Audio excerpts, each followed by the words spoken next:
ईश्वर निराकार या साकार? निसंदेह आपके मन में भी यह प्रश्न उठ रहा होगा कि आखिर किसकी पूजा की जाए। यदि साकार ही सब कुछ है तो फिर निराकार की सर्वोपरि क्यों बताया गया है, निराकार की महिमा क्यों गाई गई है हमारे शास्त्र ग्रंथों में। तो चलिए आज हम बताना चाहेंगे आपको पानी क्या है, निराकार या साकार। बेशक निराकार है क्योंकि उसका अपना कोई आकार नहीं है, जिस बर्तन में रख देते हैं उसी का आकार धारण कर लेता है। लेकिन उसी पानी को यदि फ्रिज में रख दिया जाए तो अब वह आइस में कन्वर्ट हो जाता है। जो अब तक निराकार था अब साकार में परिणत हो चुका है। लेकिन उसी पानी को यानी कि बर्फ को, आइस को फ्रिज से बाहर निकाला जाए तो वह पुनः वाटर में कन्वर्ट हो जाएगा। लेकिन उसी पानी को यदि फ्लेम पर रख दिया जाए तो वह वेपर्स में कन्वर्ट हो जाएगा। लेकिन इन तीनों फेजेस में, इन तीनों अवस्थाओं में जो एक चीज सेम थी वह था इनका एलिमेंट, इनका तत्व रूप H2O, हाइड्रोजन, ऑक्सीजन, वह तीनों में सेम था।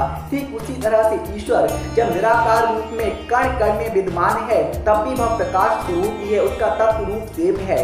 लेकिन जब वह साकार रूप धारण करके धराधाम पर आता है अपनी लीलाओं को पूर्ण करने के लिए, पापाचार का अंत करने के लिए, तब भी उसके भीतर वह प्रकाश विद्यमान होता है, उसका तत्व रूप उसके भीतर विद्यमान होता है और वह अपनी लीलाओं को पूर्ण कर स्वधाम गमन कर जाता है, यानी कि वह अंतर चेतना, वह प्रकाश परम तत्व में विलीन हो जाता है। ठीक वैसे ही हमारे भीतर भी वह ईश्वर, वह चेतना विद्यमान है। इसलिए क्या फर्क पड़ता है चाहे साकार को माने चाहे निराकार को।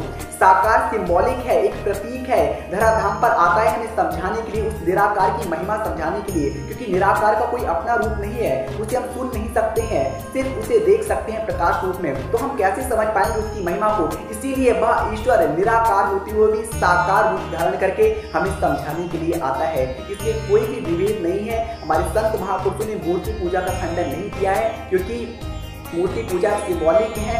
उनसे ही तो हम समझ पाते हैं कि हमारे प्रभु कैसे थे। क्योंकि एक चित्रकार की कल्पना हो सकती है कि जिस रूप में भगवान सुंदर लगते हैं उस रूप की, उस चित्र की वह चित्रकारी कर देता है, कलाकारी कर देता है। जैसे कि भगवान श्री राम धनुर्धारी थे तो धनुष पकड़े हुए एक पुरुष की रचना बना दी। लेकिन ऐसा नहीं है कि यह काल्पनिक थे, ये इमेजिनरी नहीं है। भगवान श्री राम कृष्ण सच में हमारे धराधाम पर आए हैं, उन्होंने भी निराकार की महिमा को गाया है। इसलिए यदि आपके भीतर ऐसी शंका है कि निराकार साकार कौन सर्वोपरि, तो दोनों ही सर्वोपरि हैं, दोनों को ही मानना चाहिए।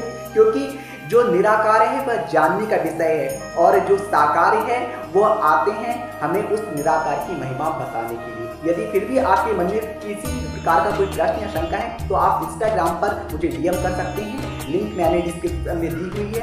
धन्यवाद।